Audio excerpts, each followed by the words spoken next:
Hello guys and welcome to another video of Leo career. आज हम लोग discuss करेंगे that the government of India has launched Atmanirbhar Bharat Abhiyan. GS paper 2 के अंदर ये government policies and interventions aimed at development in various sectors and issues arising out of the design and implementation के अंदर बहुत ही इंपॉर्टेंट पार्ट रखता है। So friends, without any further delay let's get started. Friends, कुछ बातें यहाँ पर आपको सबसे ज़्यादा समझनी ज़रूरी है कि आत्मनिर्भर अभियान से रिलेटेड एक सवाल आपके एग्ज़ाम में आ सकता है, that is discuss the significance of Atmanirbhar Abhiyan, या फिर what is the role of Atmanirbhar Abhiyan in reviving the Indian economy. Please इसको आप नोट कर लीजिए। 12 मई 2020 को प्रधानमंत्री नरेंद्र मोदी ने आत्मनिर्भर भारत अभियान के तहत एक स्पीच दी थी। इसके मुख्य बिंदु क्या होते हैं? आत्मनिर्भर भारत अभियान यानी कि सेल्फ रिलिएंट इंडिया मूवमेंट। सेल्फ रिलिएंट का मतलब होता है किसी भी इकोनॉमी को या किसी भी कंट्री का खुद के पांव पर खड़ा होना। इसका सरासर यही मतलब है कि भारत एक डेवलपिंग कंट्री है और उसे अपने गुड्स, अपनी चीज़ें, अपने इक्विपमेंट्स, अपने डिफेंस मैकेनिज़्म, सारी की सारी चीज़ें खुद से करनी चाहिए, बजाय कि किसी भी तरीके का एक्सटर्नल सपोर्ट के। फ्रेंड्स, 5 पिलर्स की बात नरेंद्र मोदी जी ने कही थी, जिसका हमने जिक्र हमारी एक वीडियो में किया है। You can visit the link in the description. 5 pillars of Atmanirbhar Bharat: economy, infrastructure, system, vibrant demography and 5 pillars में इकोनॉमी का मतलब मैं आपको समझा दूँ। किसी भी कंट्री को ग्रोथ करने के लिए सबसे ज़्यादा ज़रूरी होती है उसकी इकोनॉमी, और इकोनॉमी सबसे ज़्यादा पैसे से आती है।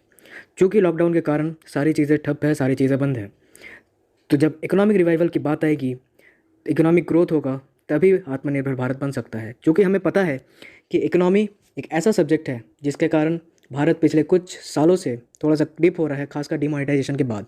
लेकिन इससे जुड़ी कुछ रिफॉर्म्स गवर्नमेंट ने किए हैं, जिसे हम आने वाले टॉपिक्स में डिस्कस करेंगे, जो कि मैं अभी आपको बता दूं। सेकेंड चीज़ अभी हम डिस्कस करते हैं जिसके बारे में है इंफ्रास्ट्रक्चर। इंफ्रास्ट्रक्चर यानी जिस मैकेनिज़्म के तहत जहाँ पर काम होते हैं। इंफ्रास्ट्रक्चर का मतलब होता है किसी भी मैकेनिज़्म को करने का एक फ्रेमवर्क, एक लेआउट, एक मैप, जिसके तहत वो काम होता है। क्योंकि इंफ्रास्ट्रक्चर का मैकेनिज़्म, हम एक डेवलपिंग कंट्री है, तो इंफ्रास्ट्रक्चर की ग्रोथ अभी भी होनी बहुत सारी बाकी है, और ये भी एक पिलर माना जा रहा है, अहम कड़ी मानी जा रही है आत्मनिर्भर भारत बनने में। थर्ड चीज़ जो यहाँ पर निकल कर सामने आई है, दैट इज़ सिस्टम। सिस्टम का मतलब होता है किसी भी चीज़ को अच्छे तरीके से करना, उसका कायदा, उसका तरीका। एग्जाम्पल के तौर पर आप अगर ये मान लें कि अगर आप एक टीचर हैं, तो जब तक आप एक सिस्टम के तहत अपने बच्चों को नहीं पढ़ाते, अनइवनली उसको जाके किसी भी टाइम पे बोल देते हैं कि बेटा आप आ जाना, मैं आपको पढ़ाऊंगा किसी भी टाइम पे, तो फिर वो सही से पढ़ भी नहीं पाता, ना उसका इंटरेस्ट जगता है, ना उसका फोकस जगता है। तो सिस्टम बिल्ड करना भी बहुत ज़्यादा ज़रूरी है। Fourth thing is vibrant demography. Friends, यहाँ पर आपको एक बात समझनी बहुत ही ज़्यादा ज़रूरी है, that we are the world's youngest population. सबसे ज़्यादा यंगेस्ट पॉपुलेशन हमारे कंट्री में है। We can use it as a human resource to develop our economy. Fifth चीज़ है डिमांड। चूँकि इंडिया एक डेवलपिंग कंट्री है, यहाँ पे कंज्यूमर मार्केट भी सबसे बड़ा है। चाइना इसका मुख्य उदाहरण है कि वो ज़्यादातर लगभग $200 बिलियन का कारोबार इंडिया से करता है। तो यहाँ पर एक चीज़ आपको समझनी ज़रूरी है कि इंडिया में गुड्स की डिमांड कितनी है, खासकर क्योंकि हमारे पास सबसे बड़ी अर्न करने वाली मिडिल क्लास तमगा है हमारे कंट्री में। तो ये काफ़ी इंपॉर्टेंट चीज़ है, यहाँ आपको समझनी ज़रूरी है।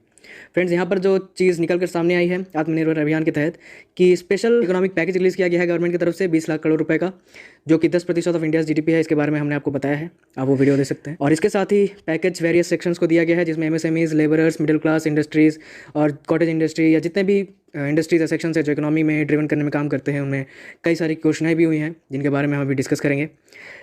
Another thing that is been discussed here is bold reforms. Government ने कई सारे अहम कदम लिए हैं, जो यहाँ पर आपको समझने की ज़रूरत है कि ये कैसे रिवाइव करने में इकोनॉमी में हेल्प करेगी। It is time to become vocal for our local products and make them global. यहाँ पर आपको एक बात समझनी ज़रूरी है कि चूँकि इस ग्लोबल सप्लाई चेन के बारे में जब प्रधानमंत्री जी ने कहा था, तो उन्होंने एक बात भी कही थी कि vocal for local. Vocal for local का मतलब होता है कि किसी भी गुड्स को लोकली अवेल करना। जैसे आप अगर मान लीजिए अभी जैसे पूरे इंडिया के अंदर लॉकडाउन है, किसी स्टेट के अंदर कोई सामान आपको लेना है, तो पर्टिकुलरली वो सामान आपको इसलिए मिल पा रहा है क्योंकि वो स्टेट के अंदर प्रोड्यूस हो रहा है, क्योंकि सारी बॉर्डर्स लगभग सील है, कोई इंटर स्टेट व्यापार नहीं हो रहा है। तो जिसके कारण आपको समझना पड़ेगा कि लोकल प्रोडक्ट्स कितने ज़्यादा इंपॉर्टेंट है। सो फ्रेंड्स, अब हम लोग डिस्कस करेंगे दैट प्रधानमंत्री गरीब कल्याण योजना के तहत क्या क्या घोषणाएं हुई हैं। तो मैं आपको एक एक करके सारी चीज़ें बता दूँ। फ्रेंड्स, प्रधानमंत्री गरीब कल्याण योजना के पैकेज के तहत ₹1.70 lakh crore relief package under Pradhan Mantri Garib Kalyan Yojana for the poor to help them to fight against corona virus. Pradhan Mantri Garib Kalyan योजना के तहत 1,70,000 करोड़ रुपए बांटे गए हैं और ये किस तरीके से बांटे गए हैं उनका मैं आपको ब्यौरा दे देता हूँ। इंश्योरेंस कवर ऑफ ₹50 लाख पर हेल्थ वर्कर। हर हेल्थ वर्कर यानी कि हर स्वास्थ्य कर्मी को 50 लाख का इंश्योरेंस कवर मिलेगा। 80 crore poor people given benefit of 5 kg wheat और राइस पर person for next 3 months. 80 crore गरीब लोगों को 5 kg चावल या फिर गेहूँ अगले 3 महीने तक फ्री में मिलेगा। 1 kg pulses for each house hold for free every month for the next 3 months. 1 kg दाल भी मिलेगी हर घर को फॉर द नेक्स्ट 3 मंथ्स, यानी कि हर 3 महीने में अगले 3 महीने में 1 kg दाल फ्री मिलेगी। 20 crore women Jan Dhan account holders get ₹500 पर मंथ फॉर नेक्स्ट 3 मंथ्स।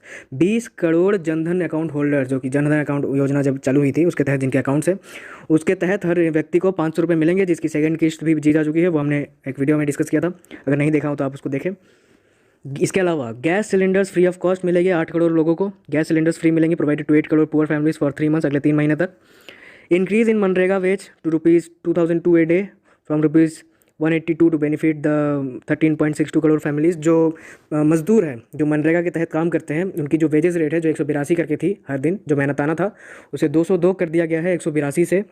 ये इंपॉर्टेंटली नोट करिएगा। Ex gratia of ₹1,000 to 3 crore poor citizen, poor widows and poor divyang. जो सीनियर सिटीजन्स हैं, जो विधवाएं हैं और जो दिव्यांग हैं, उनको जो 3 करोड़ की राशि मिल रही थी, 1,000 से 3 करोड़ तक कर दिया गया। मतलब 1,000 करोड़ रुपए जो उनको बांटे जा रहे थे टोटल पैकेज के अंदर, उन्हें 3 करोड़ तक बढ़ा दिया गया। और प्रत्येक को अगर 1,000 रुपये मिलते थे तो उन्हें 3,000 रुपये अब से मिलेंगे। इसका इकोनॉमी पे कैसे फ़र्क पड़ सकता है आप समझिए। देखिए, पिछले 3 महीने से लगभग, अभी 4th लॉकडाउन भी चालू होने वाला है, तो पिछले 3 महीने से सारे कामकाज सब कुछ बंद है। सबको खाने पीने का बहुत ज़्यादा दिक्कत हो रही है। इवन जो डेली वेजेस वर्कर हैं उनको तो बहुत ही ज़्यादा प्रॉब्लम हो रही है, खासकर वर्कर्स को जो डेली कमा के खाते हैं, या फिर जो ह्यूमन रिसोर्सेज वाले जो ऑनलाइन काम भी नहीं कर सकते, जिनका काम ही ऑफलाइन है, तो उनको भी काफ़ी दिक्कत हो रही है। तो इसलिए यहाँ पर देखिए जो घोषणाएँ की गई हैं, खासकर इंश्योरेंस कवर देने की बात की गई है, 80 करोड़ लोगों को मुफ्त गेहूँ देने की बात की गई है, दाल देने की बात की गई है, गैस सिलेंडर देने की बात की गई है, मेहनताना बढ़ाने की बात की गई है, पुअर सिटीजन्स को बात की। तो जब आप इस तरीके की घोषणाएं करते हैं तो इससे एक ही चीज़ होती है कि आप उस सामने वाले व्यक्ति को कुछ महीनों के लिए कुछ रिलीफ दे रहे हैं, ताकि वो उस रिलीफ का फ़ायदा उठा के अपनी जो बेसिक इनकम है उसको रिवाइव कर सके फिर से, और उसको कोई तकलीफ ना झेलनी पड़े। फ्रेंड्स, और किस योजना के तहत घोषणाएँ हुए वो भी मैं आपको बता देता हूँ। प्रधानमंत्री गरीब कल्याण पैकेज के तहत front loaded ₹2,000 paid to farmers under existing PM Kisan to benefit 8.7 crore farmers. 2,000 रुपये किसानों को किस्त जो मिलती थी, 1,000 जो किस्त मिलती थी वो 2,000 मिल रही है ऑलरेडी एग्जिस्टिंग इसमें, तो वो मिलती रहेगी। Building and construction workers welfare fund allowed to provide relief to workers. जो बिल्डिंग कंस्ट्रक्शन का काम करते हैं वेलफेयर फंड का, उनको रिलीफ देने के लिए कहा गया है वर्कर्स को, ये दिया गया है गवर्नमेंट के द्वारा। 24% of monthly wages to be credited into the PF accounts for next 3 months for wage earners below ₹15,000 per month in businesses having less than 100 workers. वो बिजनेसेस जिसमें 100 से कम कर्मचारी काम करते हैं, जिनका मेहनताना 15,000 से कम है 1 महीने का, उनको PF अकाउंट से 24% कट के जो कट जाता था वो मिलेगा अब उनको डायरेक्टली, जिससे उनकी जो सैलरी है एग्जिस्टिंग उसका ग्रोथ बढ़ेगा, वो ज़्यादा सैलरी काट कर ले जा पाएंगे। फॉर इंस्टेंस आप इसे एग्जांपल के तौर पे समझिए कि आपका अगर सैलरी 100 रुपया है, आपको 200 रुपये PF कटता था और 800 रुपया हाथ में मिलता था, तो अब वो चीज़ कटेगी नहीं, आपको पूरा का पूरा 1,000 रुपया मिलेगा। नेक्स्ट चीज़ जो यहाँ पर निकल के सामने आई, 5 crore workers registered under employ provident fund EPF to get non refundable advance of 75% of the amount और 3 months of wages whichever is lower. EPF के तहत जो एम्प्लॉयज़ रजिस्टर्ड हैं उनको 75% का एडवांस वेज मिलेगा। नॉन रिफंडेबल एडवांस मतलब उनको 75, जो उनका मेहनत आना था उनका 75%, अगर 1,000 मेहनत आना था तो 750 रुपये, एग्जाम्पल के तौर पे समझते हैं कि अगर 1,000 रुपया मेहनत आना था तो 750 रुपया उनको एडवांस के तौर पे मिलेगा, जो नॉन रिफंडेबल होगा, यानी उन्हें लौटाना नहीं पड़ेगा, वो डायरेक्ट दिया जाएगा उनके अकाउंट में। Limit of collateral free lending to be increase from 10 crore to 20 lakh for women self help group. Self help group का मतलब होता है जो 20-25 लोगों का किसी भी गांव, किसी भी तमगे, किसी भी शहर के अंदर या छोटे छोटे पंथों में भी वो चीज़ रहती है कि सेल्फ हेल्प ग्रुप्स बनते हैं, जहाँ पर लोग खुद से पैसा इकट्ठा करते हैं किसी भी चीज़ का, और उससे वो ज़रूरतमंद जो चीज़ें होती हैं या किसी को कुछ इमरजेंसी आ जाती है तो उससे खर्च करते हैं। तो यहाँ पर 10 लाख मिल रहे थे, वो 20 लाख तक बढ़ाने की बात की गई है वुमेंस के लिए, जिसमें लगभग 6 करोड़ से ऊपर हाउस होल्ड्स हैं, ये आपको समझनी बहुत ही ज़्यादा इंपॉर्टेंट है। District mineral fund to be use for supplementing and augmenting facilities of medical testing. DMF जो है, डिस्ट्रिक्ट मिनरल फंड जो है, to be use for supplementing and augmenting facilities of medical testing, यानी कि मेडिकल टेस्टिंग और screening करने के लिए इस पर्टिकुलर ऑर्गेनाइजेशन को भी कहा गया है, डिस्ट्रिक्ट मिनरल फंड को, जो सप्लीमेंट प्रोवाइड करेगी, जो दवाइयाँ प्रोवाइड करेगी, जो टेस्टिंग लैब्स प्रोवाइड करेगी, सारी चीज़ों को। फ्रेंड्स, इसके अलावा और क्या मेजर्स लिए गए हैं गवर्नमेंट के द्वारा, वो भी मैं बता देता हूँ। On the request of the government of India, RBI raise the ways and means advance limits of states by 60% and enhance the overdraft duration limit. Government of India के अनुरोध पर RBI ने कहा है कि स्टेट्स को जो वो एडवांस लिमिट्स देती थी, जो पैसा देती थी, उसे चुकाने की जो डेट है उसको 60% तक बढ़ाया गया है, यानी कि अगर वो 18 दिन बाद पैसे देते थे तो अब 72 दिन बाद पैसे देंगे। इसके अलावा issued all the pending income tax refunds to ₹5 lakh immediately benefiting. जो 5 लाख तक का इनकम टैक्स देते थे उनको रिफंड करने के लिए कहा गया है। लगभग 14 लाख टैक्स पेयर्स हैं, उनको डायरेक्टली उनके अकाउंट में मिलेगा। Implementation special refund and drawback disposable drive for all pending refund and drawback claims. Special refund drawback disposal drive सबको मिलने वाली है। स्पेशल रिफंड मिलने वाली है, ड्रॉबैक का फंड मिलने वाला है, पेंडिंग रिफंड, ड्रॉबैक क्लेम्स मिलने वाले हैं। Both the above measures amount to ₹18 crore of refund. दोनों जो रिफंड किए जा रहे हैं वो लगभग 18 करोड़ के बुनियादी स्तर पर वो टोटल हो रहा है। Sanction ₹15,000 crore for emergency health response package. इसके अलावा 15,000 करोड़ रुपए इमरजेंसी हेल्थ पैकेज को भी दिए जा रहे हैं। फ्रेंड, इससे सबसे बड़ा लाभ यही निकल कर सामने आएगा कि जैसे ही उनको उनका टैक्स वापस किया जाएगा तो उनके हाथ में पैसा होगा, उन्हें किस्त चुकाने की अभी जल्दी नहीं होगी। वो अपने बेनिफिट, जो अभी तमाम चीज़ें चल रही है स्टेट के अंदर, या फिर लोगों की जो चीज़ें चल रही है जो ईमानदारी से टैक्स देते हैं, उनको कुछ महीने की राहत भी मिलेगी। और इसके अलावा कुछ राहत जो मिलने वाली है उनके बारे में भी तो आपको बता दूं। Provided relaxation in statutory and compliance matters, extending last date of income tax return to June 30, 2020। जो टैक्स रिटर्न भरने की डेट है उसको बढ़ाकर जून 30, 2020 कर दिया गया है। मतलब जून तक आप लास्ट डेट होगी, जो कि पहले होती थी मई तक। Extending filling GST return to the end of June. GST return file करने की जो डेट थी उसको भी बढ़ा दिया गया है जून का एंड तक। 24/7 कस्टम क्लियरेंस टिल 30 जून 2020। कस्टम क्लियरेंस जो है उसको 24/7 किया गया, मतलब हफ्ते के 7 दिन और 24 घंटे। Relaxation for 3 months for debit card holders to withdraw cash free from any ATMs।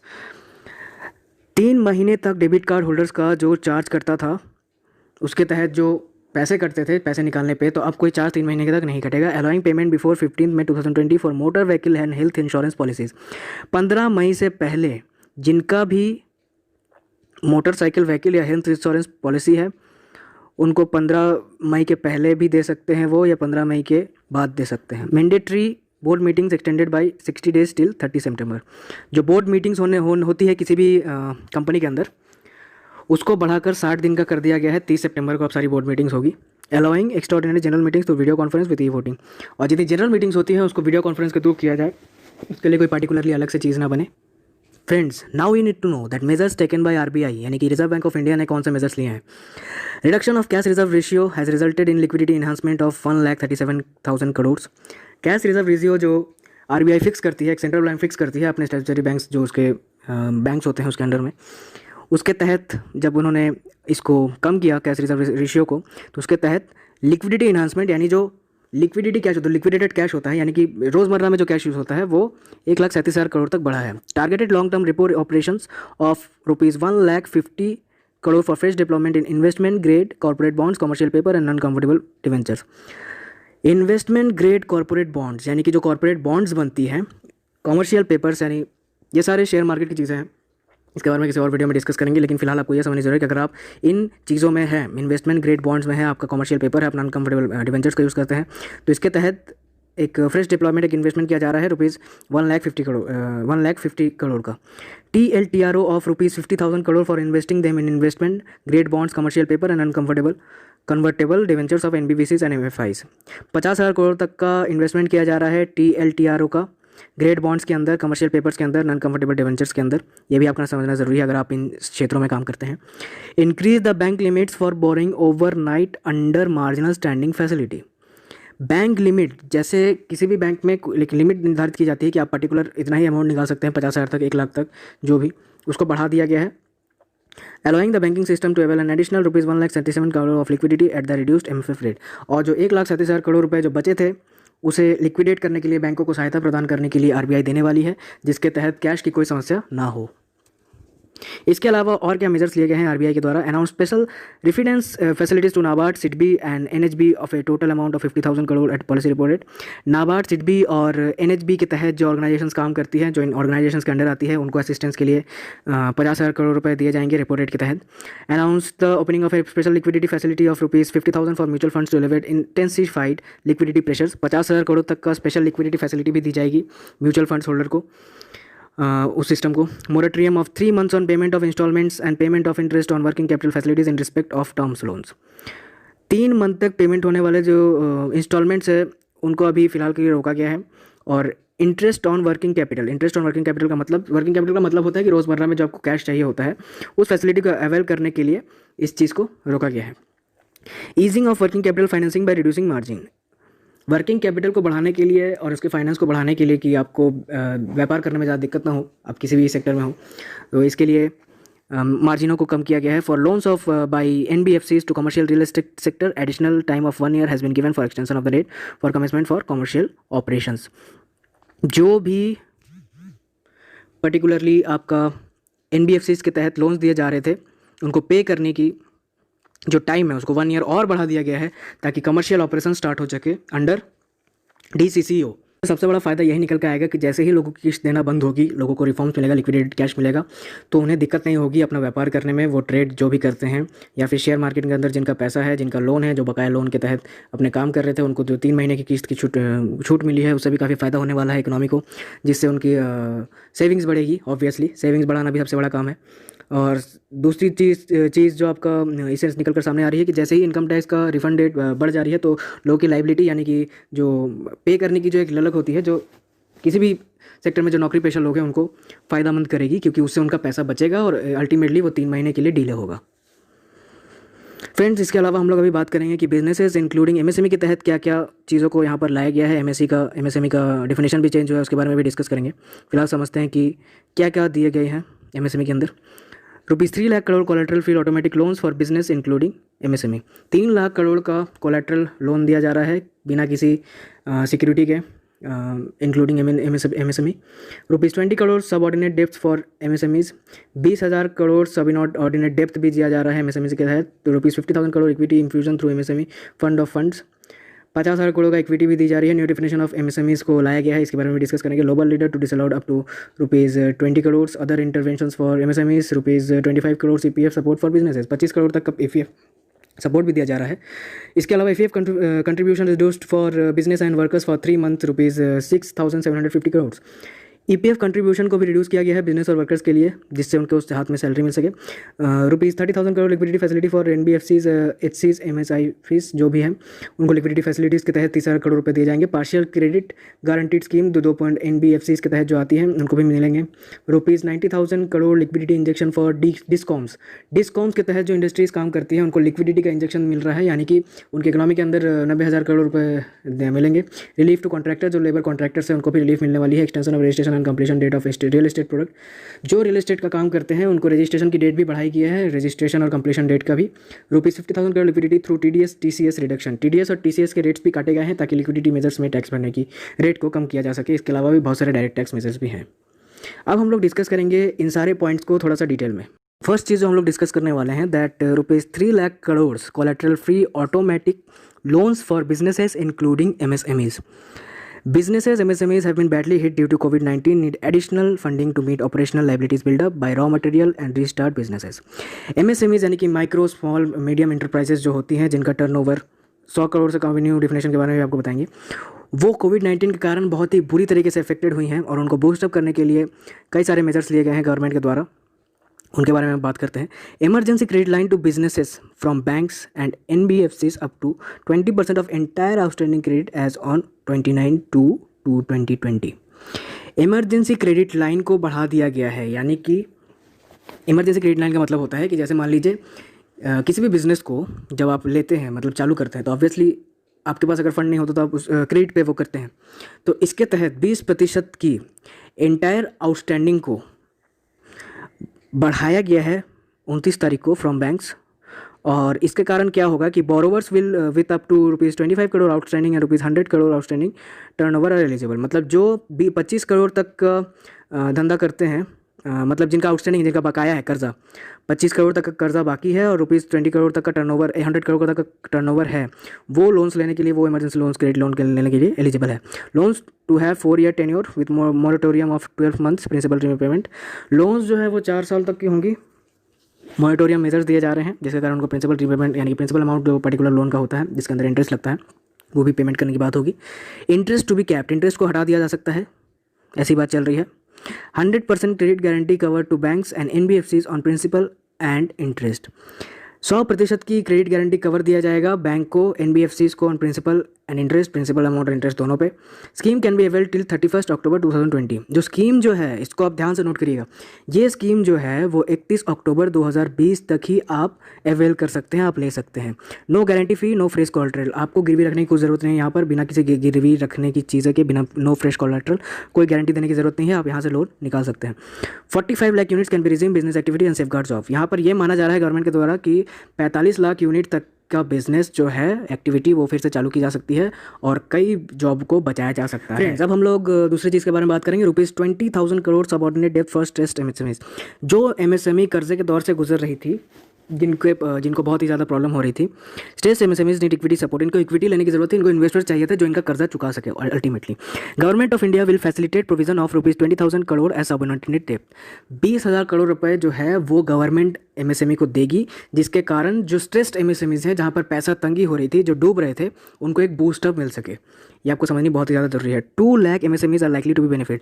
Government का मानना यह है कि वो 2 लाख एमएसएमईज यानी कि 2 लाख इंटरप्राइजेस एमएसएमईज के अंडर जो आते हैं वो इससे बेनिफिटेड होंगे। Functioning MSMEs which are NPA are stressed will be eligible. जो भी एमएसएमईज अभी चल रही हैं और जो एनपीए के तहत भी आती हैं वो भी एलिजिबल होंगे इस चीज़ का लाभ उठाने में। Government will provide a support of ₹4,000 crore to CGTMSE। इसके अलावा CGT जो क्रेडिट गारंटी सपोर्ट जो है बैंक को देने वाली है, ताकि 4,000 करोड़ रुपए जो उनको दिए जाए उससे एक एडिशनल बेनिफिट मिल जाए उनको।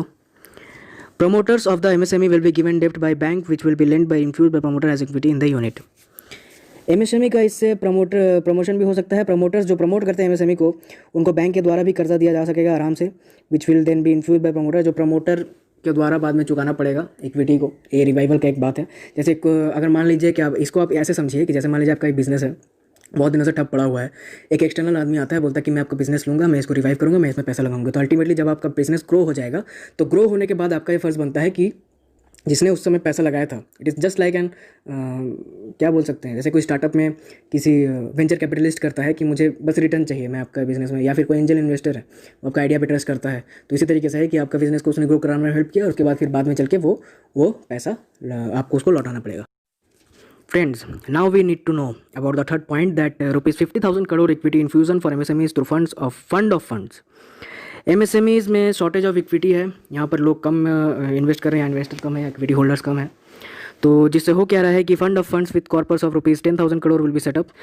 फंड्स के तहत जो फंड ऑफ फंड्स है, यानी कि फंड के तहत जो फंड बनाया जाता है, यानी मान लीजिए एक पर्टिकुलर क्या बोला जा सकता है, एक एग्जांपल देता हूँ आपको कि जैसे मान लीजिए कि एक घड़ा है, तो घड़े के अंदर पर्टिकुलरली मैंने सोशल फंडिंग कर ली कि मैंने बोला यहाँ पर आपको जितना मन है उतना आप डालिए, तो जिसके तहत लगभग 10,000 करोड़ रुपए का अनुमानित चीज़ जो है, जो पैसा जो है वो सेटअप किया जाएगा 10,000 करोड़ तक का, और उसको यूज़ किया जाएगा एमएसएमईज ग्रोथ के लिए, पोटेंशियल को बढ़ाने के लिए और इसकी वायबिलिटी, यानी कि ये लॉन्ग टर्म तक सस्टेन कर पाए। FOF will be operated through mother fund and few daughter funds. Mother fund और डॉटर फंड के तहत कुछ FOF जो है वो होंगे, जो औरतें होती हैं खासकर, उनके पास कुछ फंड्स होते हैं जिनके तहत इनको उस पैसे को भी इसमें लाया जा सकता है। Fund structure will help in leverage ₹50,000 crore of funds at daughter funds level. जो फंड स्ट्रक्चर है वो लेवरेज करने में हेल्प करेगा, वो समांतर करने में हेल्प करेगा इस पूरे सिस्टम को एमएसएमई के। इसके अलावा will help to expand MSME size as well as capacity. इसके अलावा ये बूस्टअप जो है अल्टीमेटली एमएसएमई जिस स्केल में काम करता है, स्केल को बढ़ाने में हेल्प करेगा। Will encourage MSME to get listed on main board of stock exchanges. ये स्टॉक एक्सचेंजेस में एमएसएमई के जो घटता हुआ ग्राफ था उसको फिर से रिवाइव करने में हेल्प करेगा, ताकि इन्वेस्टर्स जो है उनकी नज़र एमएसएमई में पड़े और इनकी एक ब्रॉड इमेज बन सके एमएसएमई की in the stock market exchanges. Friends, यहाँ पर आपको ये भी समझना जरूरी है कि global tenders to be disallowed up to 20 crore. अक्सर ये देखा गया है कि भारतीय एमएसएमईज जो होते हैं वो फॉरेन कंपनी से काफ़ी ज़्यादा कंपटीशन लेते हैं। Indian MSMEs and other companies have often face unfair competition, बहुत ही अनफेयर कंपटीशन होता है कि ग्लोबल कंपनीज का टर्नओवर बहुत ज़्यादा होता है, उनके पास लेबर सोर्सेज बहुत ज़्यादा होते हैं, उनके पास इक्विपमेंट्स बहुत ज़्यादा होते हैं, एमएसएमई उनसे कम्पीट नहीं कर पाते, जिसके कारण 200 करोड़ तक का टेंडर जो है ग्लोबल टेंडर्स को डिसअलाउड कर दिया गया गवर्नमेंट के द्वारा। Necessary amendments of general financial rule will be affected, इसके कारण नेशनल अमेंडमेंट्स भी किए जाएंगे और ये सबसे बड़ा स्टेप होगा सेल्फ रिलायंट इंडिया के तहत and support make in India, जो मेक इन इंडिया 2015 में बना था, उसके तहत भी ये बहुत बड़ा स्टेप होने वाला है। This will also help MSMEs to increase their businesses, और ये ऑटोमेटिकली व्यापार बढ़ाने में हेल्प करेगा। खासकर ये उन लोगों के लिए बहुत ही ज़्यादा इंपॉर्टेंट है जो लघु उद्योग करते हैं, जो छोटे कारोबारी हैं। छोटे कारोबारियों पे गवर्नमेंट की निगाह पहले से थी और इस निर्णय के कारण वो और अच्छी होने वाली है। Other interventions for MSMEs currently face problems of marketing and liquidity. Marketing का बहुत ही ज़्यादा प्रॉब्लम होता था एमएसएमईज को, एमएसएमईज के बारे में लोग जानते ही नहीं है। लिक्विडिटी का भी बहुत सारा प्रॉब्लम होता है, कैश फ्लो जो रेगुलर बिजनेस में लगता है। E market linkage for MSMEs to be promoted as action for trade fairs and exhibition, क्योंकि आज ई कॉमर्स का युग है और ई मार्केट भी एक बहुत बड़ा प्लेटफॉर्म है जिसके तहत प्रोडक्ट्स बिकते हैं, तो एमएसएमई को लिंकेज किया जाएगा ई मार्केट के तहत, जिसके कारण वो अपना प्रोडक्ट्स वहाँ पर बेच सके। इसके अलावा fintech will be use to enhance transaction based lending using the data generated by e market place. E market place के तहत जो डेटा जनरेट किया गया है उसमें फिनटेक नाम की एक कंपनी जो है वो ट्रांजैक्शन करने में हेल्प करेगी एमएसएमई की। Government has been continuously monitoring settlement of dues MSME vendors from government and central public sector undertakings. Government continuously ये मॉनिटर कर रहा है कि सेटलमेंट ऑफ ड्यूज़ कितने हैं, वेंडर्स जो भी हैं गवर्नमेंट के तहत वो काम कर रहे हैं एमएसएमई, उनके ड्यूज़ कितने हैं, उनके कर्ज कितने हैं, ये गवर्नमेंट कंटिन्यूसली मॉनिटर कर रही है। MSME receivables from the government and CPSEs to be release in 45 दिनों के अंदर जो रिसीवेबल्स है वो गवर्नमेंट और पीसीज के द्वारा रिलीज़ किए जाएंगी, पब्लिक सेक्टर के तहत और गवर्नमेंट के तहत ये दोनों चीज़ें रिलीज़ की जाएंगी। फ्रेंड्स, अब हम लोग बात करेंगे कि ₹2500 crore EPF support for business and workers for 3 more months।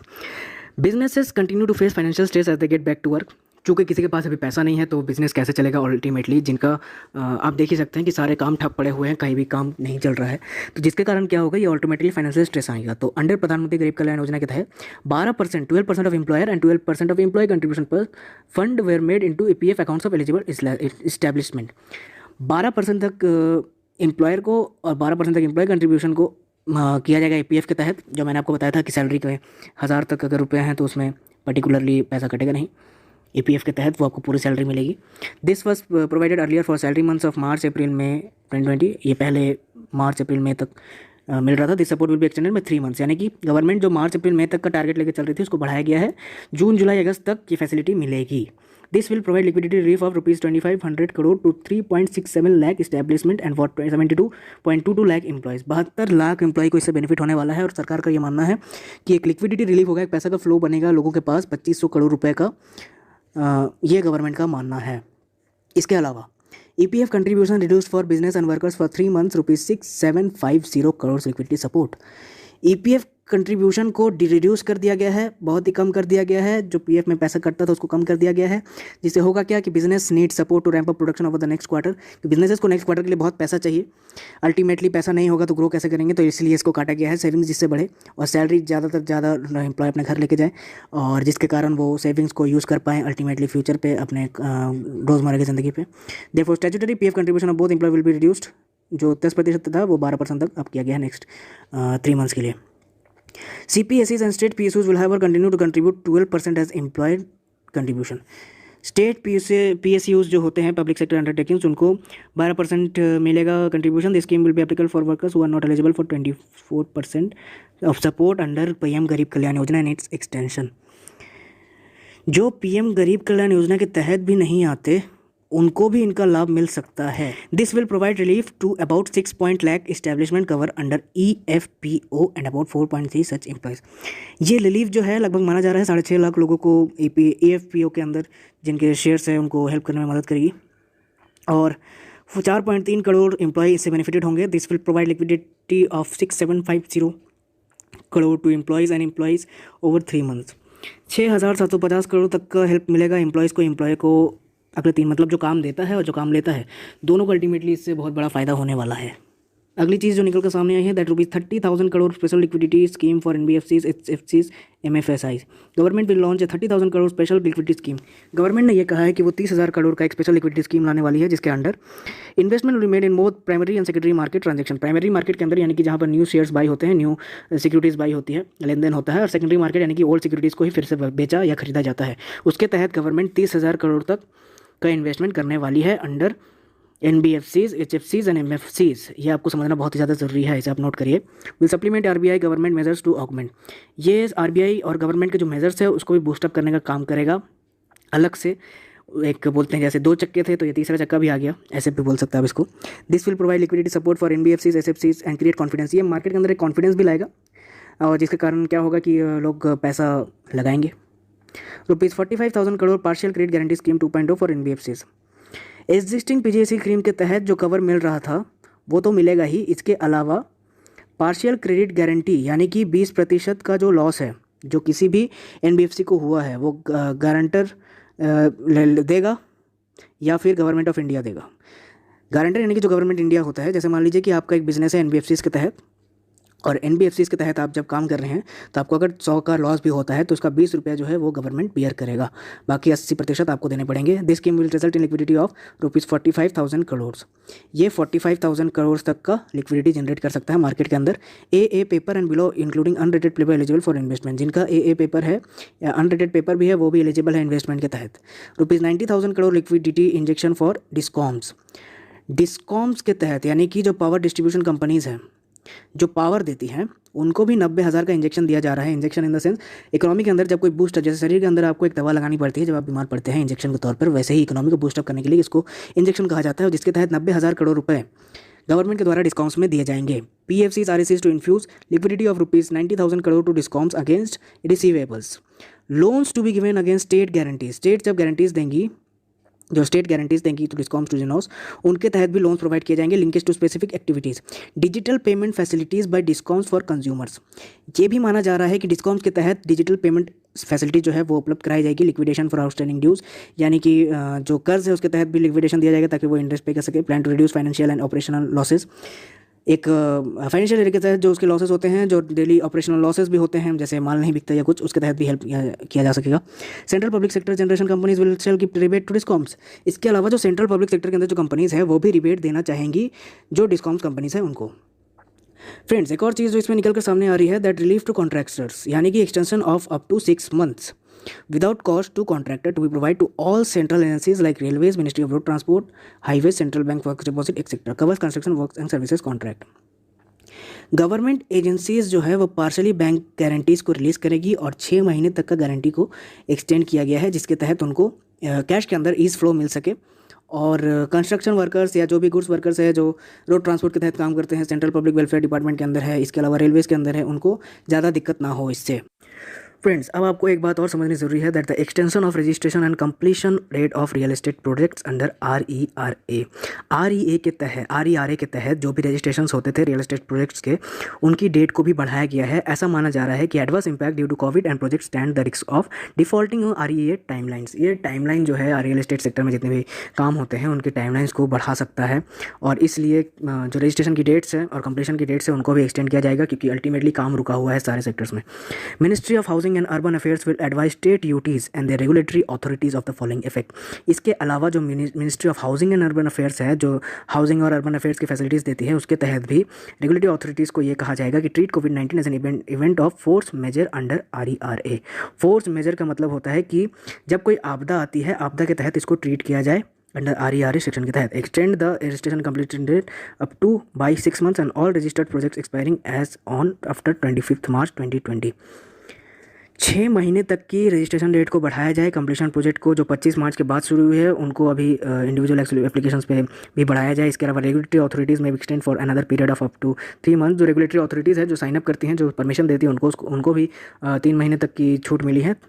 इसके अलावा issue fresh project registration certificates automatically with revise timelines. अगर आप इसके बाद किसी भी प्रोजेक्ट को इशू करते हैं अंडर RERA तो आपको रिवाइज गाइडलाइंस के साथ इशू करना पड़ेगा, क्योंकि अगर मान लीजिए कोई प्रोजेक्ट 5 साल में बनने वाला था तो अल्टीमेटली अब वो 6 साल में या जितना भी वो टाइम लग सकता है उसको बढ़ाकर रिलीज़ किया जाए। Extended timelines for various statutory compliances under RERA concurrently. इसके अलावा टाइमलाइंस भी निर्धारित की गई हैं कि किसके तहत ये काम होगा। This measures will distress real estate developers and ensure completion of project so that home buyers are able to get delivery of their booked houses में न्यू टर्मलेंस। इसके तहत क्या होगा कि जो घर बनाने वाले हैं उनको बेनिफिट मिलेगा काम कंप्लीट करने में, और जिन्होंने अपना घर किराए पे बुक किया है उनको भी आसानी होगी कि उनका पैसा डूबा नहीं, उनका बिल्डिंग कंप्लीट होगा, एक न एक दिन उनको घर मिलने वाला है।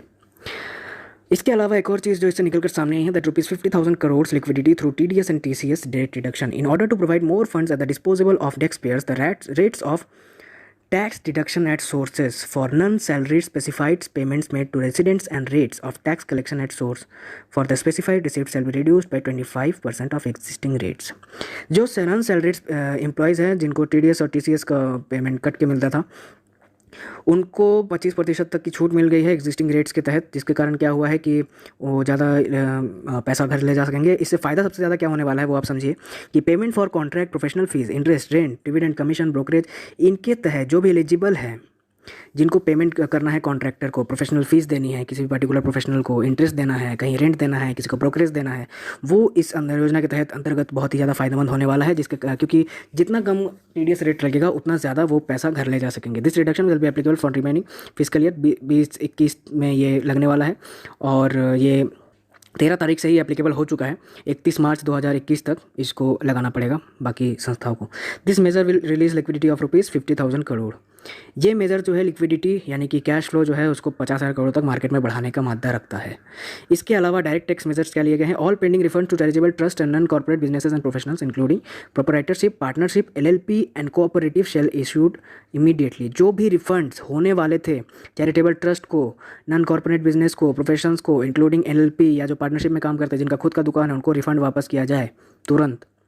इसके अलावा due date of all income tax returns will be extended from 31 July 2020 and 31st October 2020 to 30 September 2020 and 31 October. यानी जिनको 31 जुलाई तक अपना आय भरना था उनकी डेट को एक्सटेंड करके 30 सितंबर किया गया है, और जिनको 30 नवंबर को भरना था उनको 31 अक्टूबर तक भरना होगा। ध्यान से समझिए इसको, 31 जुलाई तक जिनको अपना इनकम टैक्स रिटर्न भरना था उनको अब भरना होगा 30 सितंबर तक। उनकी डेट को एक्सटेंड कर दिया गया है, जुलाई, अगस्त, सितंबर 3 महीना बढ़ा दिया गया है। और जिनको 30 नवंबर तक का भरना था उनको अब 31 अक्टूबर 2020 तक भरना होगा। इसके अलावा अदर डायरेक्ट टैक्स मेजर्स जो इसके अलावा भी लिए गए हैं, date of assessments getting barred on 30 September 2020 extended to 31 December 2020।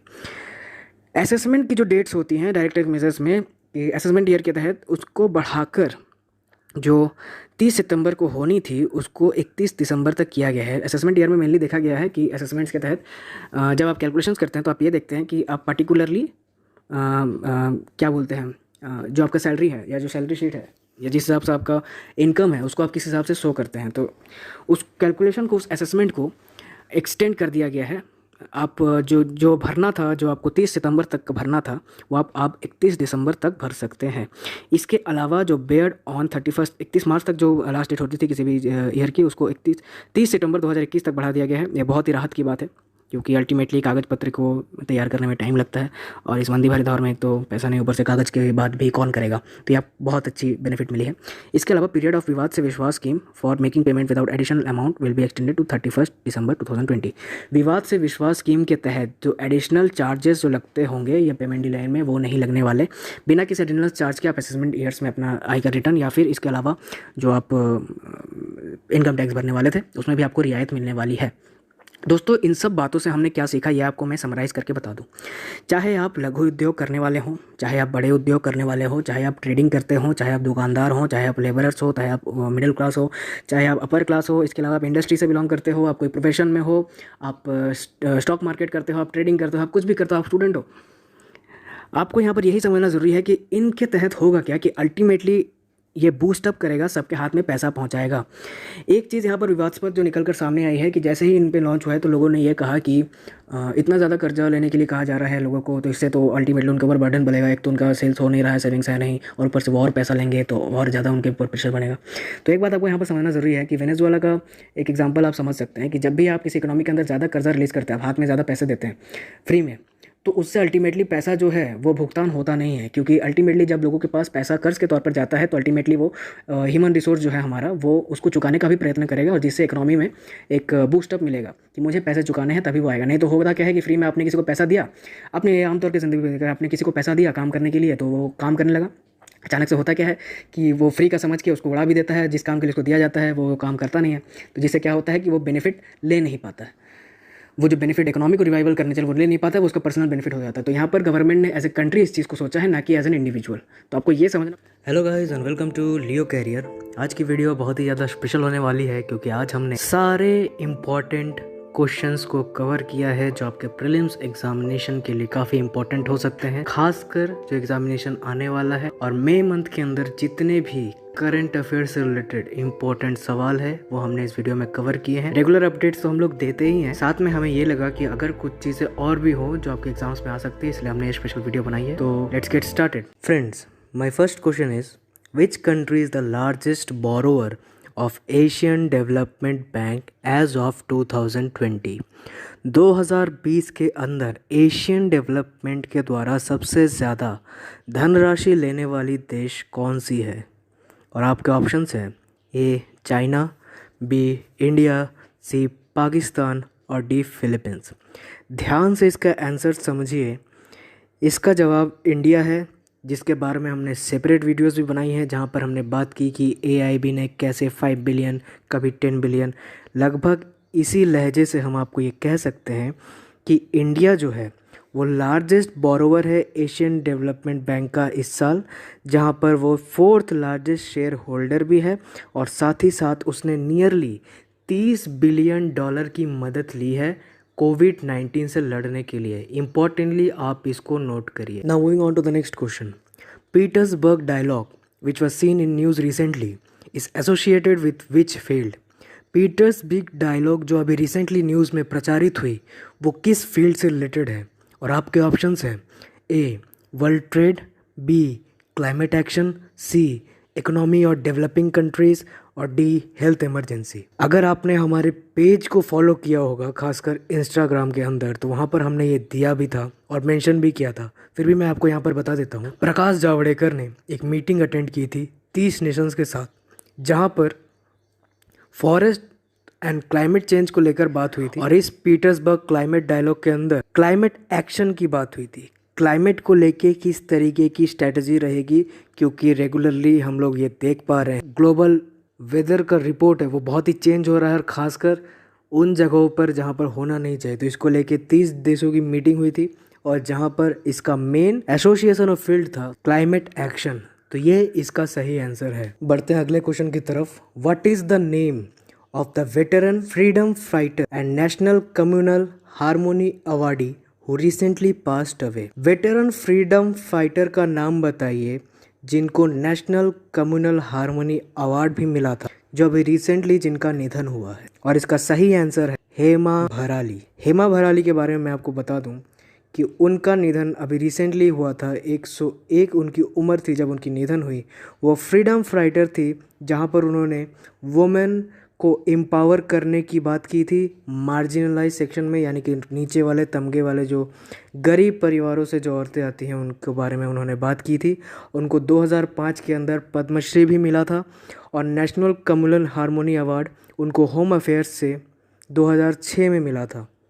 इसके साथ उनको फ़खरुद्दीन अली अहमद मेमोरियल अवार्ड भी मिला था नेशनल इंटीग्रिटी के लिए, खासकर असम गवर्नमेंट के द्वारा। तो इसका आंसर हेमा भराली होगा। इसको आप इम्पोर्टेंटली नोट कर लीजिए। Now which country announce to provide $3 million assistance to India through its partnerships for affordable health care access and longevity? पहल के तहत कौन सा ऐसा कंट्री है जिन्होंने इंडिया को मदद देने का वादा किया $3 मिलियन का?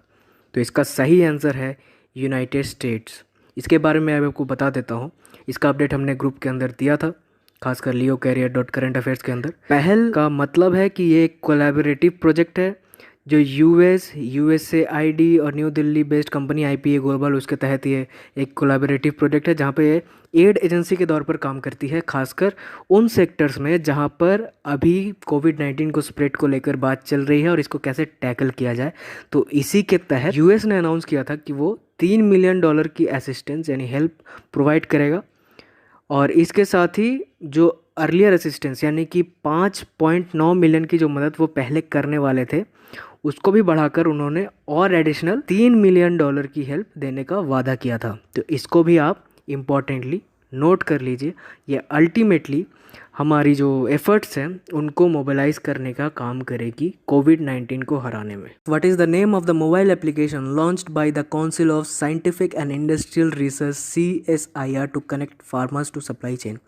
CSIR के द्वारा कौन सा ऐसा एप्लीकेशन है जिसको अभी रिसेंटली लॉन्च किया गया था CSIR के द्वारा, जिससे फार्मर्स के साथ कनेक्ट किया जाए सप्लाई चेन को बढ़ाने की? तो इसका सही आंसर है किसान सभा। CSIR ने नेशनल साइंटिफिक इंडस्ट्रियल काउंसिल है, उन्होंने किसान सभा को लॉन्च किया था कनेक्ट करने के लिए लॉकडाउन के अंदर कि ताकि सप्लाई चेन इफेक्ट ना हो कंट्री की, फार्मर्स के साथ इंगेज हो हम। और ये linkage mainly transportation management system को अच्छा करने के लिए और मिडल मैन को हटाकर फार्मर्स के प्रॉफिट को कैसे बढ़ाया जाए इसके ऊपर मेन इसका फोकस था इसे। और ये बनाया गया था, इसको भी आप इम्पोर्टेंटली नोट करिए, CRRI यानी सेंट्रल रोड रिसर्च इंस्टीट्यूट के द्वारा ये बनाया गया है। Now moving on to the next topic. During the era of industrialization, the workers of which country revolted against the exploitative industrialist, which led to the celebration of May Day? Industrialisation के अंदर किस देश के workers ने revolt किया था उन उद्योगपतियों के खिलाफ जिनको हम मे डे के रूप में मनाते हैं? तो इसका सही आंसर है यूनाइटेड स्टेट्स। यूनाइटेड स्टेट्स में मई 1886 के अंदर मे डे हम लोग मनाते हैं हर साल, जिसको 1 तारीख को।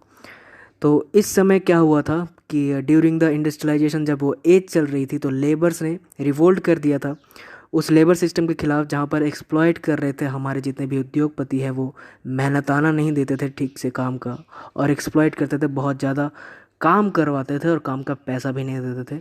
इसके साथ एक और चीज़ आपको यहाँ पर समझनी ज़रूरी है कि सबसे पहला मई दिवस जो है वो मनाया गया मई 1, 1923 को लेबर किसान पार्टी के द्वारा, वो भी जो कि हिंदुस्तान की थी, चेन्नई के अंदर। इंटरनेट साथी is a collaborative initiative of which multinational company along with Tata trust in India. Internet साथी एक इनिशिएटिव है गूगल के द्वारा जो टाटा ट्रस्ट के साथ गूगल मिल के बनाया है, जिसमें उन्होंने डिजिटल लिटरेसी रूरल वुमेन के अंदर यानी जो ग्रामीण औरतें हैं उनके अंदर डिजिटल लिटरेसी, जैसे कोई ऐप चलाना हो, ऐप के अंदर इंफॉर्मेशन क्या आ रही है उसे समझना हो, कोई रजिस्ट्रेशन करना हो उसके अंदर, या मेजरली ये हेल्थ एडवाइस देनी हो या लोकल गवर्नमेंट से कांटेक्ट करना हो, मैप्स देखने हो, इन चीज़ों को हेल्प करने के लिए इंटरनेट साथी का आविष्कार हुआ था और इसको बनाने वाली कंपनी का नाम था गूगल। तो इसको आप importantly note. What is the name of the application launched by the AYUSH ministry as a part of the launch of clinical research on Ayurveda interventions? इसके बारे में हमने एक सेपरेट वीडियो बनाई थी, वो अगर आपने नहीं देखी हो तो जाकर आप देखिए, जहाँ पर क्लिनिकल ट्रायल्स को लेकर हमने आयुष मिनिस्ट्री की भी बात की थी। तो इसके बारे में मैं आपको यहाँ पर भी थोड़ा सा बता देता हूँ। पहले यहाँ पर आपको ऑप्शंस बता देता हूँ। ऑप्शंस है A Ayush Raksha, B Ayush Sanjeevani, C Ayush सुरक्षा और D आयुष शक्ति। तो इसका जो सही आंसर है वो है आयुष संजीवनी। यूनियन हेल्थ मिनिस्टर और यूनियन आयुष मिनिस्टर ने लॉन्च किया था क्लिनिकल रिसर्च स्टडीज़ को, जहाँ पर आयुर्वेदिक दवाइयों को कोविड-19 के इलाज के लिए कैसे यूज़ किया जाए या ये उपयोग में लाई जा सकती है कि नहीं, इसके बारे में रिसर्च हो रही थी।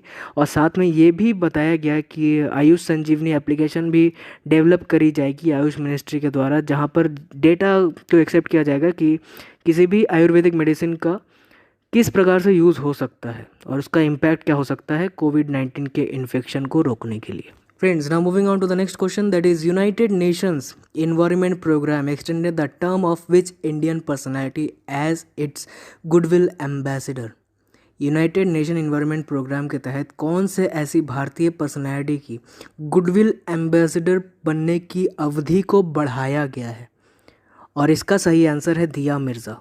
दिया मिर्ज़ा जो कि एडवोकेट हैं union nation sustainability development goals की, और जिन्होंने कैंपेन में भी काफ़ी महत्वपूर्ण भूमिका निभाई थी बीट प्लास्टिक पॉल्यूशन के अंदर।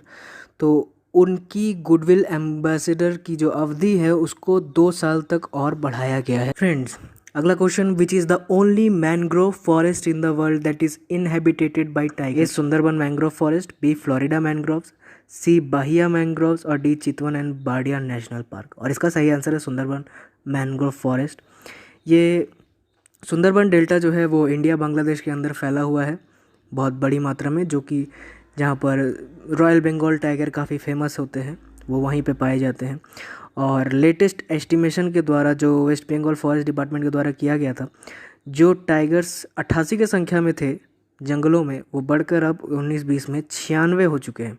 तो ये एक बहुत बड़ा jump tiger conservation. Next question is the provisions of which act is relaxed by the states to increase the working hours of labourers? कौन सा ऐसा प्रोविज़न है, कौन से एक्ट का जो स्टेट के द्वारा हटाया गया है, जिसके तहत वर्किंग आवर्स ऑफ लेबर्स यानी कि काम कराने की जो अवधि है उसको बढ़ाया जा सकता है? और इसका सही आंसर है फैक्ट्रीज एक्ट। इसकी सेपरेट वीडियोस हमने बनाई है, अगर आपने ना देखी हो, जहाँ पर हमने लेबर लॉज की बात करी थी, UP government abolish labour laws, और साथ में यूपी गवर्नमेंट के बारे में भी बात करी थी कि वो कैसे, ये सारी उसकी डिटेलिंग वीडियो आप देख सकते हैं। तो मैं आपको यहाँ पर छोटा सा चीज़ बता देता हूँ कि 1948 के अंदर इसके रिलेटेड 30 जून में एक वर्किंग आवर को लेकर एक फिक्स्ड ऑर्डिनेंस पास किया गया था, जहाँ पर 8 घंटे तक आप लेबर से काम करवा सकते हैं लोग, जिसको बढ़ाकर आप 2 शिफ्ट में 12 घंटे तक आप काम करवा सकते हैं। तो ये एक बहुत बड़ा चेंज आया है फैक्ट्रीज एक्ट के अंदर, इसको आप नोट करिएगा। Which official index of India recently declined sharply to 16.5% in the month of March 2020? ऐसा कौन सा ऑफिशियल इंडेक्स है जहां पर हमने 16.5% की डिक्लाइन फेस करी है मार्च 2020 के अंदर? और इसका ऑप्शन है consumer price index, index of industrial production, C wholesale price index और डी नेट नेशनल इनकम। और इसका सही आंसर है इंडेक्स ऑफ इंडस्ट्रियल प्रोडक्शन। आपको यहाँ पर एक बात समझनी बहुत ही ज़्यादा इंपॉर्टेंट है कि 2018-19 के अंदर जो 3.8% की ग्रोथ हुई थी वो 19-20 में 0.7% की डिप हुई थी, जो अब घट चुकी है, और 120% की जो ग्रोथ रेट थी एक टाइम पे वो अब घट चुकी है, और शार्प डिक्लाइन हुई है धड़ल्ले से 16.5 की।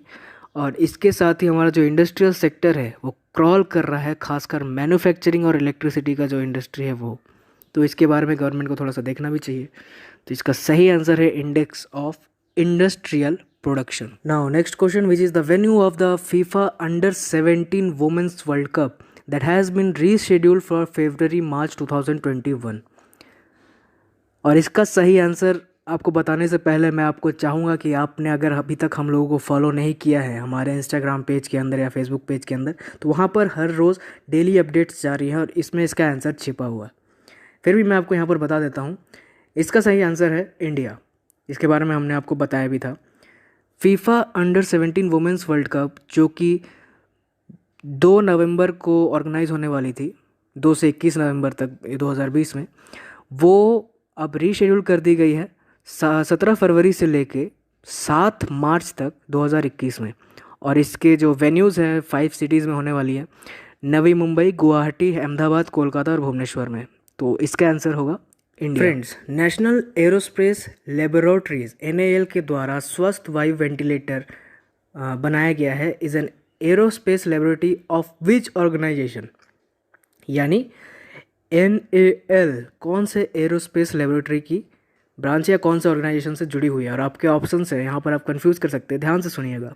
आपके ऑप्शंस हैं defence research and development organisation DRDO, B council of scientific and industrial research CSIR, C Indian space research organisation ISRO, और D Hindustan aeronautics limited that is HAL।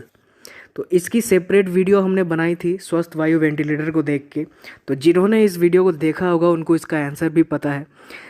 इसका आंसर फिर भी मैं आपको बता देता हूँ, इसका आंसर है council of scientific and industrial research, जहाँ पर इंडिया की पहली नॉन इन्वेजिव वेंटिलेटर को उत्पत्ति की गई थी। पोर्टेबल इन्वेजिव नॉन वेंटिलेटर है ये, जो कि स्वस्थ वायु इसको नाम दिया गया था, और इसको रिकॉर्ड डेज के अंदर बनाया गया था, सिर्फ 36 दिनों के अंदर बनाया गया था। इसकी हमने सेपरेट वीडियो बनाई थी जिसमें वर्ल्ड रिकॉर्ड बनाया था भारत ने। तो ये आपको देखनी चाहिए और डिटेलिंग में समझनी चाहिए कि इसका मैटर क्या था। What is the name of the Padma Bhushan awardee and veteran national professor of Bangladesh who passed away recently?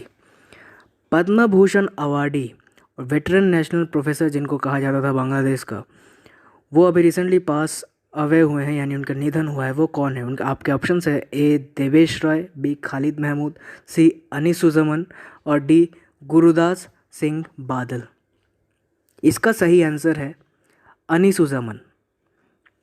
बहुत बड़े ज्ञानी थे, लिटरेचर वर्कर थे, एडुकेशनिस्ट थे, जो कि प्रोफेसर ऑफ बांग्लादेश की उपाधि उन्हें मिली थी, नेशनल प्रोफेसर ऑफ बांग्लादेश, जो कि 83 वर्ष की आयु में जिनका निधन हुआ।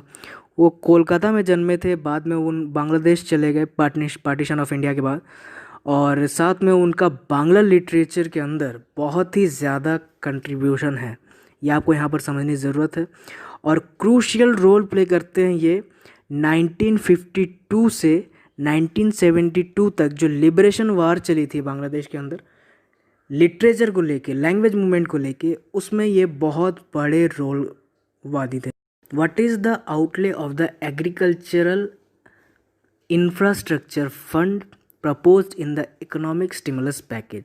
जो पैकेज अभी रिसेंटली अनाउंस हुआ कोविड-19 के द्वारा, फाइनेंस मिनिस्टर के द्वारा, वहाँ पर एग्रीकल्चरल इंफ्रास्ट्रक्चर फंड में कितने अमाउंट की धनराशि दी गई? और आपके ऑप्शंस है ए 25,000 करोड़, बी 50,000 करोड़, सी 1 लाख करोड़ और डी 2 लाख करोड़। और इसका सही आंसर है 1 लाख करोड़। इसको इम्पॉर्टेंटली आप नोट करिए, जहाँ पर पोस्ट हार्वेस्ट मैनेजमेंट इंफ्रास्ट्रक्चर को बढ़ावा देने के लिए, फार्म गेट को बढ़ाने के लिए और एग्रीगेशन पॉइंट के अंदर कोऑपरेटिव सोसाइटीज़ बिल्ड करने के लिए कि माल अच्छे से बिक पाए फार्मर्स का। इसके साथ एफपीओ जो कि फार्मर प्रोड्यूसर ऑर्गेनाइजेशन है, एग्रीकल्चर एंटरप्रेन्योर्स और स्टार्टअप्स को बढ़ावा देने के लिए ये राशि आवंटित की गई गवर्नमेंट के द्वारा। Now operation greens that was in news recently is a scheme under which union ministry? Operation greens जो कि रिसेंटली न्यूज़ में थी, वो कौन से स्कीम के तहत कौन से मिनिस्ट्री के अंदर फॉल करती है? और आपके ऑप्शंस है A ministry of agriculture and farmers welfare, minister of food processing industries, ministry of MSME, ministry of rural development. Operation green जो है वो 2018 में लॉन्च हुआ था ministry of food processing industries के द्वारा।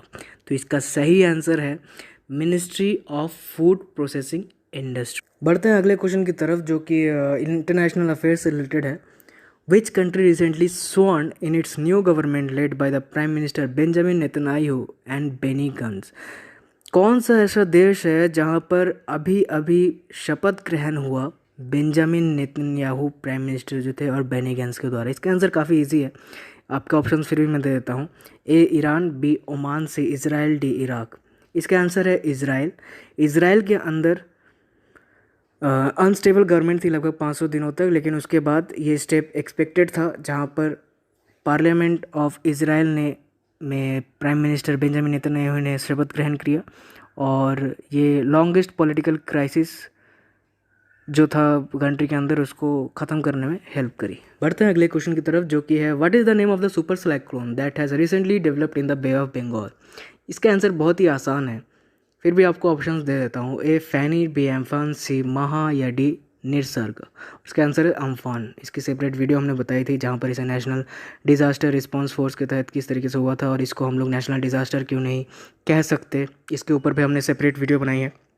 तो अगर आपने ना देखी हो तो उसे जाकर ज़रूर देखिए, आपको बहुत कुछ इंपॉर्टेंट एग्जाम के लिए मिलेगा। Next question is what is the modified borrowing limit of states as a percentage of gross state domestic product? GSDP के तहत 2021 के अंदर बोरोइंग लिमिट को, यानी स्टेट्स की उधार लेने की क्षमता को कितना बढ़ाया गया है? तो आपके ऑप्शंस है ए 3.5%, बी 4%, सी 5% और डी 7.5%। तो आपका सही आंसर है 5%, जहाँ पर 2020-21 के अंदर सेंटर ने बोरोइंग लिमिट ऑफ स्टेट्स को बढ़ाकर 5% कर दिया है, जो कि पहले 3% तक होता था, वो अभी 5% हो चुका है। The central government has announced a scheme to completely solarise which famous temple? Central government के द्वारा एक स्कीम लाई गई है जिसके तहत एक फेमस टेंपल को पूरी तरीके से सोलराइज करने की बात की, यानी कि वहाँ पर सोलर एनर्जी का उपयोग होगा। और आपके ऑप्शन है A Puri Jagannath temple Orissa, B Konark sun temple Orissa, C golden temple Punjab और डी मीनाक्षी अम्पन टेम्पल तमिलनाडु। और इसका सही आंसर है कोणार्क सन टेम्पल उड़ीसा। और इस प्रोजेक्ट के तहत 25 करोड़ सेंटर के द्वारा दिया जाएगा स्टेट गवर्नमेंट को, जहाँ पर कोणार्क सन टेम्पल को पूरी तरीके से सोलराइजेशन के तौर पर चलाया जाएगा एनर्जी डेवलपमेंट एजेंसी के द्वारा। और ये नई जो ऊर्जा यानी कि न्यू रिन्यूएबल एनर्जी जिसे हम कहते हैं उसको बढ़ावा देने में बहुत ही बड़ा एक स्टेप होगी। खासकर ये एम इसलिए क्योंकि ये एम कर रहा है कि ये 10 मेगावाट की उत्पादक क्षमता वाला काम करने वाला है ये प्रोजेक्ट। तो ये सोलर एप्लीकेशंस को बढ़ावा देने में हेल्प करेगा, सोलर ऑब्जेक्ट्स को बेचने में हेल्प करेगा और साथ में वर्ल्ड के अंदर जो जितने भी रिसोर्सेज अभी डिप्लीट हो रहे हैं उसके अल्टरनेटिव में एक रास्ता दिखाएगा कि हम कैसे सोलर एनर्जी को बाकी एनर्जी से रिप्लेस कर पाए। Now moving on to the next topic, that is Google, along with which technology company has released their collaborative application programming API for contact tracing? Google ने कौन सी कंपनी के साथ मिलकर एक कोलैबोरेटिव एप्लीकेशन प्रोग्रामिंग की तैयारी की है? और आपके ऑप्शंस है ए एप्पल, बी माइक्रोसॉफ्ट, सी अमेज़ॉन और डी फेसबुक। और इसका सही जवाब है एप्पल। एप्पल और गूगल ने एप्लीकेशन प्रोग्रामिंग इंटरफेस यानी कि एपीआई की तैयारी की है, जिसके तहत उन्होंने पब्लिकली अवेलेबल सॉफ्टवेयर अपडेट्स और पब्लिक हेल्थ अथॉरिटीज़ को ये एसेस देने की बात की है कि हम लोग इससे कांटेक्ट कर पाएंगे उन लोगों से जो किसी भी हेल्थ इमरजेंसी के अंदर है या जिनको हेल्थ की बहुत ज़्यादा असुविधा है। तो ये ऐप हेल्प करेगी ट्रेस करने के लिए उन लोगों को। Now next question, which Indian American has one the inventor of the year award from the New York intellectual property law association? कौन सा ऐसे भारतीय मूल के अमेरिकन है जिनको अभी इन्वेंटर ऑफ द ईयर का अवार्ड मिला है New York intellectual property law association के द्वारा? और आपके ऑप्शन है ए शिवा अय्यादुराई, बी राजीव जोशी, सी थॉमस जचरिया और डी मधुसूदन। और इसका सही आंसर है राजीव जोशी। एक इंडियन अमेरिकन साइंटिस्ट है जो भारतीय मूल के हैं लेकिन अमेरिका में पैदा हुए। राजीव जोशी, उनको अवार्ड मिला है ये प्रेस्टिजियस। वो आईआईटी मुंबई के एलुमनी भी रह चुके हैं। और इसका मेजरली इन्होंने जो इन्वेंट किया था कि ये इन्होंने 250 पेटेंटेड इन्वेंशंस की है यूएस में। और ये करेंटली आईबीएम में काम कर रहे हैं, थॉमस वाटसन रिसर्च सेंटर के अंदर, जहाँ पर इनको आर्टिफिशियल इंटेलिजेंस को बढ़ावा देने और इलेक्ट्रॉनिक इंडस्ट्री को बढ़ाने के लिए मेजरली इनका कंट्रीब्यूशन माना जाता है। इसका सही आंसर है Rajiv Joshi. Who has been appointed as the new president of NDB यानी न्यू डेवलपमेंट बैंक? इसका जवाब आपने अगर हमारी वीडियो देखी हो न्यू डेवलपमेंट बैंक की जो हमने रिसेंटली डाली थी तो इसमें हमने इसका आंसर बताया था। फिर भी आपको मैं ऑप्शन दे देता हूँ, A Urjit Patel, B Marcos Troyjo, C Christine Lagarde और डी अरुंधति भट्टाचार्य। और इसका सही आंसर है मार्कस ट्रेजो, जो कि फॉर्मर डिप्टी इकोनॉमी मिनिस्टर भी रह चुके हैं ब्राज़ील के। और मार्कस ट्रेजो को नया प्रेसिडेंट इलेक्ट किया गया, जिस मीटिंग के अंदर निर्मला सीतारमन भी गई थी स्पेशल बोर्ड ऑफ गवर्नर्स की मीटिंग में। और ये मीटिंग वीडियो कॉन्फ्रेंस के थ्रू हुई। Ajit Jogi, who recently passed away, was the first chief minister of which state? A Uttarakhand, B Chhattisgarh, C Goa और डी मेघालय। और इसका सही आंसर है Chhattisgarh. Former Chhattisgarh chief minister थे, जो कि पहले चीफ मिनिस्टर थे छत्तीसगढ़ के, जिनका निधन अभी रिसेंटली हुआ 74 साल की उम्र में। और उन्होंने 2000 में मध्य प्रदेश से अलग होने की बात की थी, जहां पर छत्तीसगढ़ को मध्य प्रदेश से अलग किया गया था। और वो लगभग कलेक्टर ऑफ रायपुर भी थे अर्ली स्टेजेस ऑफ करियर में, जिन्होंने पूरे राजनीतिक करियर में काफ़ी उन्हें वेटरन माना जाता है। और उनका निधन अभी रिसेंटली हुआ था, तो वो पहले चीफ मिनिस्टर थे छत्तीसगढ़ के। ये आपको यहाँ पर इंपॉर्टेंटली जानना जरूरी है। Now which country has commenced the development of its first stealth bomber named Pakda? कौन सी ऐसी कंट्री है जिन्होंने पहला स्टील्थ बॉम्बर बनाया है और जिसका नाम रखा है पाक्दा? और आप इसका सही आंसर मुझे बताइए। आपको मैं ऑप्शन दे देता हूँ। इसका ऑप्शन है A China, B Russia, C south Korea और डी यूनाइटेड स्टेट्स। और इसका सही आंसर है रशिया। ऐसा माना जा रहा है कि ये एयरक्राफ्ट अगले साल तक कंप्लीट हो जाएगा और ये एडवांस मिसाइल और बॉम्ब्स को कैरी कर पाएगा, साथ में ये हाइपरसोनिक वेपन्स को भी ले जा पाएगा।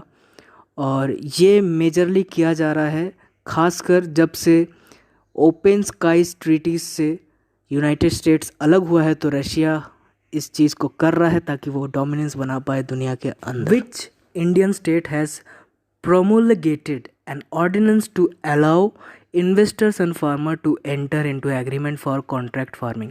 कौन सा ऐसा भारतीय स्टेट है जिन्होंने इन्वेस्टर्स और फार्मर्स को एग्रीमेंट के तहत कॉन्ट्रैक्ट फार्मिंग के तहत आने की बात कही है? और आपका ऑप्शन है ए केरला, बी पंजाब, सी उड़ीसा और डी वेस्ट बंगाल। और इसका सही आंसर है उड़ीसा।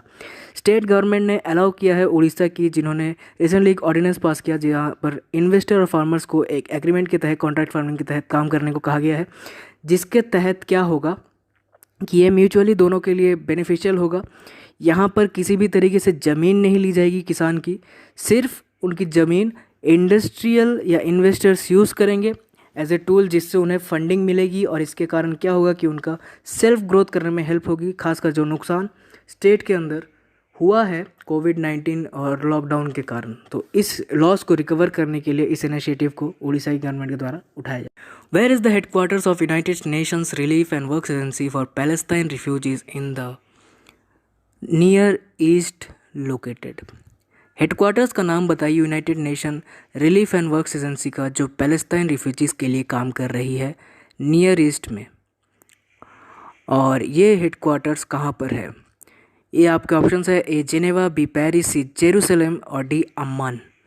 और इसका सही आंसर है अम्मान, जो कि जॉर्डन में सिचुएटेड है। और इंडिया ने भी 2 मिलियन यूएसडी की एड दी थी नेशनल रिलीफ फंड के अंदर, जहां पर कोरोना वायरस क्राइसिस को लेकर महामारी छिड़ी हुई है, उसमें सपोर्ट करने के लिए पैलेस्टाइन रिफ्यूजीज़ को। Mission Sagar was launched on which date by Indian navy? और आपके ऑप्शंस है ए 10 मई 2020, बी 11 मई 2020, सी 12 मई 2020 और 16 मई 2020। और इसका सही आंसर है 10 मई 2020। मिशन सागर के बारे में मैंने सेपरेट वीडियो भी बनाई है, अगर आपने देखी हो। मिशन सागर के अंदर मेजरली इंडियन ओशन के अंदर कोऑपरेटिव इकोनॉमिक कॉरिडोर बनाने की बात कही गई है, जहाँ पर जो कंट्रीज़ है, जो इंडिया के नेबर्स है, खासकर म्यांमार या मालदीव्स, उनके साथ एक एग्रीमेंट किया गया है, जहाँ पर सिक्योरिटी अलायंस या फिर कोई इकोनॉमिक इंफॉर्मेशन या इंफॉर्मेशन पास आउट करने के लिए दोनों कंट्रीज़ के बीच ये एक म्यूचुअल सेटअप है, जो कि किया जा रहा है इंडिया के द्वारा, खासकर इंडियन ओशन के अंदर एक डोमिनेंस बनाने के लिए, एक स्ट्रॉन्ग पकड़ बनाने के लिए। आज का हमारा लास्ट क्वेश्चन है, the union government has approved ₹445 crore for implementation of जल जीवन मिशन इन विच स्टेट? और आपके ऑप्शन है जम्मू एंड कश्मीर, बी असम, सी पंजाब और डी छत्तीसगढ़। अगर आपने वीडियो नहीं देखी हो तो जाकर तुरंत देखिए। छत्तीसगढ़ की बात कही गई थी, जहां पर छत्तीसगढ़ को यूनियन गवर्नमेंट ने 445 करोड़ रुपए दिए थे, जहां पर 45 लाख हाउस होल्ड्स तक टैप कनेक्शन यानी पीने का पानी, नल का पानी पहुंचाने की बात की गई थी, जहां पर 20 लाख तक अभी पहुंचाना बाकी है। 25 लाख तक हमने पहुंचा दिया है। तो इम्पॉर्टेंटली आप उस वीडियो को देखिए। अगर आपको ये वीडियो पसंद आई हो तो इस चैनल को सब्सक्राइब करिए, इस वीडियो को लाइक एंड शेयर करिए अपने दोस्तों के साथ, और ऐसे ही रेगुलर अपडेट्स के लिए हमारे चैनल को विजिट करते रहिए, ऐसे ही अच्छे अच्छे कंटेंट्स के लिए। Thank you guys, God bless you, I really appreciate your time.